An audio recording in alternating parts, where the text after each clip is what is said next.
오영훈 지사의 재판은 10개월 가까이 이어질 정도로 혐의와 쟁점이 복잡했는데요. 1심 재판부는 사전 선거운동만 유죄로 인정하고 검찰이 제기한 나머지 혐의는 모두 무죄로 판단했는데 이 법리 적용을 어떻게 한 것인지 판결 내용을 홍수연 기자가 분석했습니다. 공직선거법과 정치자금법 위반 등의 혐의로 불구속 기소된 오영훈 지사. 1심 재판부는 선거운동기간 위반, 즉 사전선거운동 혐의만을 유죄로 판단했습니다.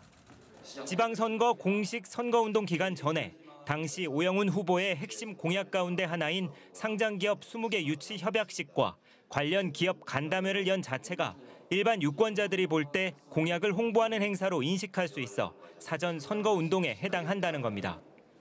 오영훈 지사가 최소한 행사 참석 전에 자신의 선거 공약 홍보를 위한 행사임을 짐작할 수 있었다는 책임을 물은 겁니다.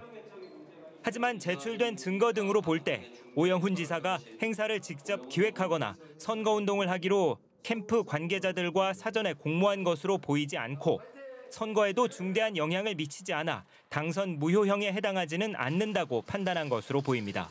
재판부에서 오영훈 피고인에 대한 판단 내용은 사전에 공모하거나 이런 것들이 전혀 아니고 당일 현장에서 그런 내용들을 봤을 때 이건 조금 선거운동의 소지가 있을 수도 있지 않겠느냐 했는데 그대로 강행한 거에 대한 미필적 고의에 대한 책임, 여기에 대해만 물으신 것 같고.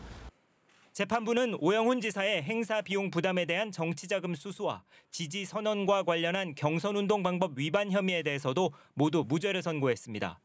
오영훈 지사와 함께 기소된 5명의 통화 기록과 단체 채팅방 메시지 등 증거 자료에서 오영훈 지사가 행사 자금을 직접 받거나 기획하지 않은 것으로 보인다고 판단했습니다. 재판부는 검찰의 공소 사실에 대한 위법성 여부를 항목별로 나누어 설명했는데요.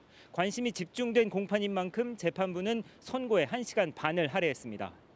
한편 당내 경선 과정에서의 각종 단체 지지 선언과 관련해 재판부는 정원태 제주도 중앙협력본부장과 김태형 대외협력특보가 관계자 등을 통해 지지를 유도하는 등 중요한 역할을 수행한 점이 인정된다며 유죄로 판단했습니다.